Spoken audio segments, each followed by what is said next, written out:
Good morning সকলোকে। আজিৰ প্ৰশ্নটো চাওঁ যে প্ৰশ্নটো হৈছে বংগ বিভাজনৰ বিষয়ে তলৰ কোনটো শুদ্ধ নহয়। তো ইয়াত কেইটামান শাৰী দিয়া আছে, বাক্য দিয়া আছে। তো ইয়াৰ ভিতৰত কোনটো শুদ্ধ নহয় সেইটো আমি বিচাৰি উলিয়াব লাগিব, ঠিক আছে। চ' প্ৰথম বাক্যটো আছে বংগ বিভাজন ভাইচৰয় লৰ্ড কাৰ্জনৰ দিনত হৈছিল।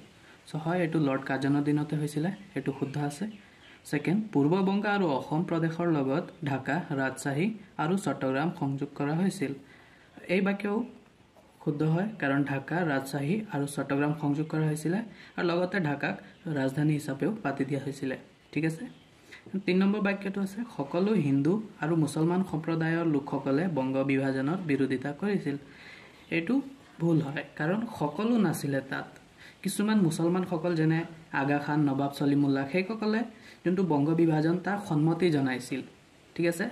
তো সেইকাৰণে এই বাক্যটো ভুল, সকলোৱে বিৰোধিতা কৰা নাছিলে। চ' এইটো আমাৰ ভুল হয়। লাষ্ট, বংগ বিভাজন 16 অক্টোবৰ তাৰিখে কাৰ্যকৰী হৈছিল। এইটো ডেটটো 16 অক্টোবৰে আছিলে, এইটো শুদ্ধ। চ' আমাৰ এই 4টাৰ ভিতৰত ভুলটো হৈছে চি। চ' আমি বিচাৰি উলিয়াব লাগিছিলে এইটোৱেই, ঠিক আছে। তো ইয়াৰ শুদ্ধ উত্তৰটো হ'ব চি।